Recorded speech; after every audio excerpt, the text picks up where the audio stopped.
ಯಾರೇ ಗಣಿತಜ್ಞನು ಗಣಿತವು ಇತರೆ ಕಲೆ ಅಥವಾ ವಿಜ್ಞಾನಕ್ಕಿಂತ ಹೆಚ್ಚಾಗಿ ಗಣಿತವು ಯುವಕರ ಆಟ ಎಂಬುದನ್ನು ಮರೆಯಲು ಎಂದಿಗೂ ಅವಕಾಶ ನೀಡಬಾರದು.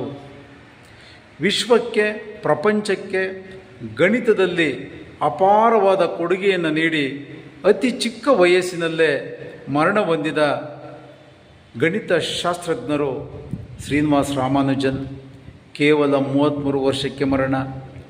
ಏಬಲ್ ಕೇವಲ 27 ವರ್ಷಕ್ಕೆ ಮರಣ. ರೈಮನ್ 40 ವರ್ಷಕ್ಕೆ ಮರಣ. ಗೇಲಿಯೋಸ್ ಕೇವಲ 21 ವರ್ಷಕ್ಕೆ ಮರಣ. ಇವರು ಕೊಟ್ಟ ಸಾಧನೆ ಗಣಿತಕ್ಕೆ ಅಪಾರವಾದದ್ದು. ಸಾಮಾನ್ಯವಾಗಿ 50 ವರ್ಷದ ಆಸುಪಾಸಿನ ವ್ಯಕ್ತಿಗಳು ಗಣಿತದಲ್ಲಿ ಸಾಧನೆ ಮಾಡಿದ ಉದಾಹರಣೆಗಳೇ ಕಡಿಮೆ. 60 ವರ್ಷದ ನಂತರ 60 ವರ್ಷದ ಆಸುಪಾಸಿನ ವ್ಯಕ್ತಿಗಳು ಗಣಿತದಲ್ಲಿ ಸಮರ್ಥರಿರಬಹುದು. ಆದರೆ ಗಣಿತದಲ್ಲಿ ಮೂಲ ಆಲೋಚನೆಗಳನ್ನು ನಿರೀಕ್ಷಿಸುವುದು ನಿಷ್ಪ್ರಯೋಜಕ. ಈ ಕಾನ್ಸೆಪ್ಟನ್ನು ಹೇಳಿದವರು ಖ್ಯಾತ ಗಣಿತಶಾಸ್ತ್ರಜ್ಞರಾದ GHRD.